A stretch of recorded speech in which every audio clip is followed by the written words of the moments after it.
Nyck Caution's got an album coming up this week titled Anywhere But Here. It's going to drop on January 15th. And the latest track from it, Bad Day, featuring Denzel Curry, just released. We're going to go bar for bar and break down these lyrics. So it starts off with an intro, mostly from Denzel.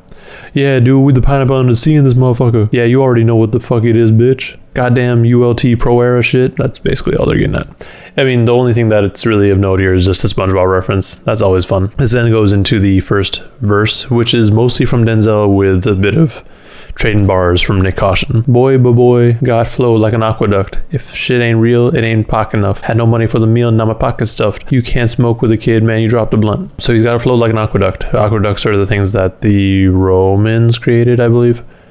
Basically just to help flow water from one spot to another. So he's saying he got flow like an aqueduct. And if it ain't real, it ain't pock enough. It ain't Tupac enough. Mostly just touching on the realness of what Tupac would say. I had no money for the meal, now my pocket stuff. It's pretty straightforward. I mean, Nyck Caution's been in the game for a minute. Now he's got money. Some money. And if you be dropping blunts, you can't be smoking with him. Come on now. I got no more tree, no more weed, no PCP. God damn. I don't take none of that shit, B. LSD, okay. Got my mind on freeze, froze. Oh, cold in the springtime, air in the C9. Denzel Curry is straight edge. He doesn't do none of that, except for LSD, apparently. LSD does different things for different people. Cold in the springtime, air in the C9. Cold in the springtime, it's cold in New York. And air in the C9. At first, I thought this was just a Cloud9 reference, which is still maybe, but it could also just be talking about how Pro Era is they cold in the springtime, but maybe, I don't know, is someone from Pro Era in Cloud9? I don't know. Cloud9 being the, gaming group. They have a bunch of different teams for different games. I don't fully follow Major League Gaming, so I can't give you a better explanation. Catch another body, then I recline. Under my Levi's, you don't want to see eye. You gon' die like a tie-dye. Woo. You don't want to beef with a beast with your feline. Continuing Nick's verse. He catches another body and then he relaxes. You know, just a regular thing to do for him. It's almost like a daily thing. That's what it kind of sounded like. But not necessarily literal bodies, but him getting bodies with his bars. You know, when you kill people with your lyrics. Under my Levi's, you don't want to see eye. Under Denzel's Levi's, either in his pants or it is if he's wearing a denim jacket, most likely in his pants. He got something that you don't want to see, because you're gonna die like a tie-dye. Because when you make tie-dye clothing, you basically tie them up and dunk them in dye. So he's basically saying you're gonna be all compacted, and when it's all done, you're gonna be bleeding. Because your blood is the dye for the tie-dye in this case.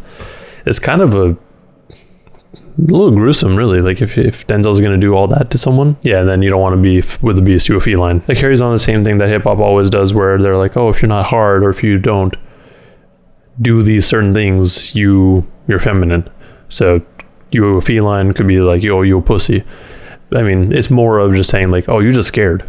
Not really just trying to make them sound feminine. Hat to the side looking like TIP. So hot, make my eyes bleed. Yas my ivy. Yeah, it's been a long way from the days in the past. You don't know me like that. Hat to the side looking like TIP. You know how Tip used to wear his hats barely on, just on the side. So hot, make my eyes bleed. Whatever they're cooking up, it's hot and it's just burning the eyes.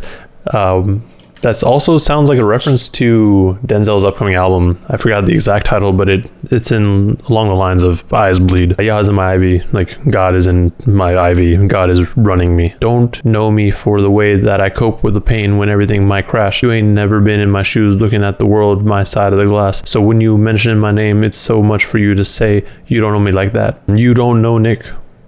The way that you don't know how he's going to cope with pain when everything goes to shit. Basically, you haven't been in his shoes, you haven't seen from his side, you haven't looked at his perspective, you don't know him. So when you mention his name, you don't know him like that. You can't speak from him, for him, or from his perspective, because you don't know him like that. This then goes into the chorus. So here is what you do, get the fuck up out my face. I'm off some gin and juice, I'm a drowning Alizé.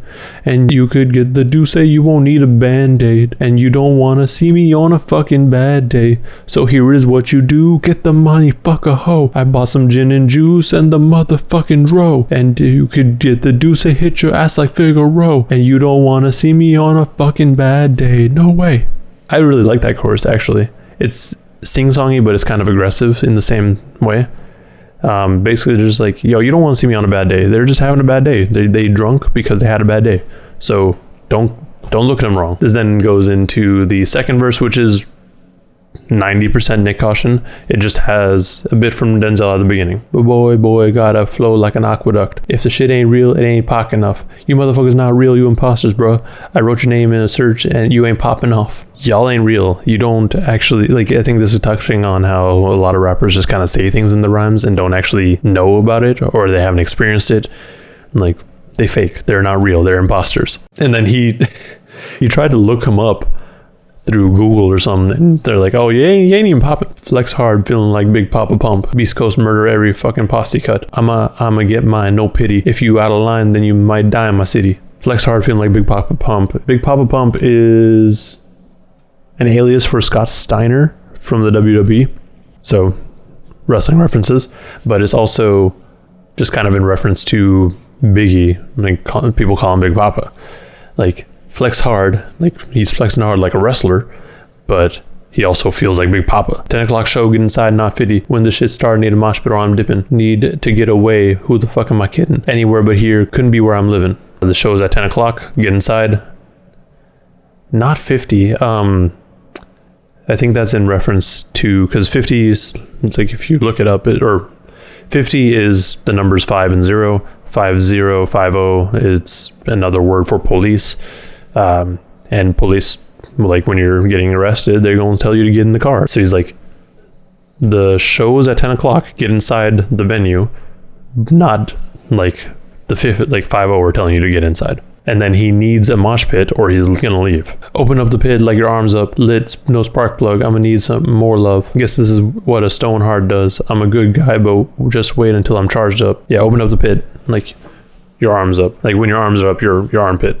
But also open up the pit, because mosh pits, you gotta open up the pit before they can really kick off. You know what I mean? Lit, no spark plug. I mean, he's lit like without a spark plug.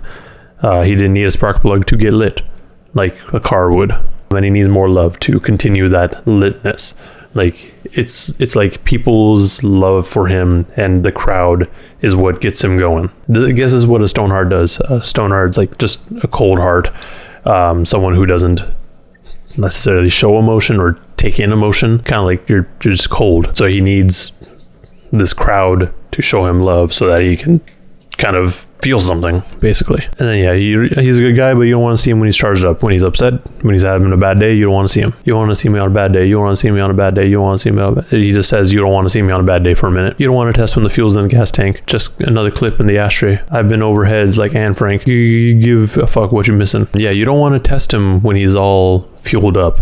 So if there's stuff that has fueled his anger or his bad day, you don't want to test him. Like, you just kind of want to let him be and, you know, let him calm down on his own, or let him deal with it however he wants to deal with it. He's been over heads like Anne Frank.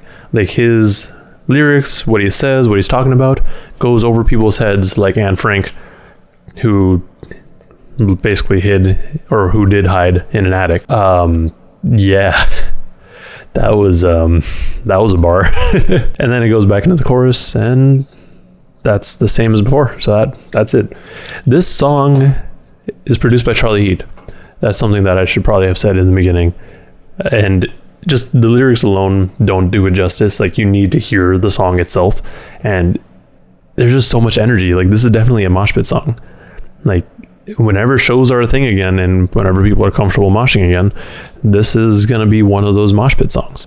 It's just dope. I wish we got more from Denzel, because really what we got was half a verse, because Nyck Caution took over most of it. Like, it's like 8 bars. Like, we got 8 bars in like a 32 bar song from Denzel, which is fine. I mean, you can do whatever you want. It's definitely too short for my liking. I wish he had more of a verse, but it is what it is. This is how the song is. It's fine. Maybe we'll get an extended version. I can definitely see this being one of those songs that they do, maybe like not necessarily a remix to, but like an extended version, because there's just so much energy to it. Maybe whenever, like I said, whenever shows start going off again, whoever he ends up touring with may decide, hey, you know, I'm gonna do a verse on this. we'll see. But anyways, this was dope. And there's still definitely a lot of wordplay here too. But yeah, let me know in the comments below if I missed anything or misinterpreted anything, because, you know, that's the thing that always happens. That's always a possibility. I don't know everything. Also, like and subscribe if you want to see more breakdowns or content like this. Thank you for watching, and please stay safe out there.